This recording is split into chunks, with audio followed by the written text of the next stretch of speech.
সমস্ত কাপড় খুলে ফেলছে। খোলার পরে বিশেষজ্ঞতে বিদ্যুৎ শর্ট দিছে, যেন রু বাইর হয়ে যাবে এমন অবস্থা। আমাকে ব্রেনের যখন শর্ট দেয় তখন বলতেছে, তো কি এখান থেকে বাইরে হওয়ার পরে বাইরে তো হইতে পারবি না, তোকে তো ক্রস ফায়ার দিয়ে দেবো। এমন একটা চেয়ারে বসে তো, যে চেয়ার 1 সেকেন্ডে মনে হয় কয়েক হাজার বার ঘুরতেছে। হাত বাঁধা পিছনে, একবারে 7 মাস 15 দিন ওইভাবেই ছিলাম। হাত বাঁধছিল, চোখও বন্ধ ছিল, 2 বেলা খানা দিত, দুর্গন্ধ পোঁছা।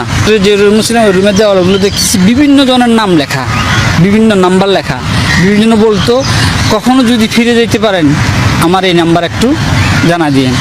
আত্মচিৎকার, ও মা গো, বাপ্পু, আল্লাহ গো, মানে মারতেছে এই ধরনের আওয়াজ, মানে টর্চার করতেছে। যে আমাকে এক ইয়েতে দাঁড় করা রাখছে, জুলাইয়ে। দোনো হাতের কবজি ছিঁড়ে গেছে। রাত্রে 2টা-3টার সময় হঠাৎ করে আসতো যে তোমাকে এখন কলমা পড়ি নাও, এখন উজু করি নাও, ভয় দেখাইতো তোমাকে ক্রস ফায়ার দিতে হবে। মানে ছোট্ট টয়লেটের মধ্যে আমাকে 2 মাস 27 দিন রাখছে, বন্দি রাখছে। তারা আসলো, খুব মানবতার জীবনযাপন করছে অনেক দিন পর্যন্ত। বাচ্চাগুলো আবার, আমি একসময় পাগল মতন হয়ে গেছি। আমার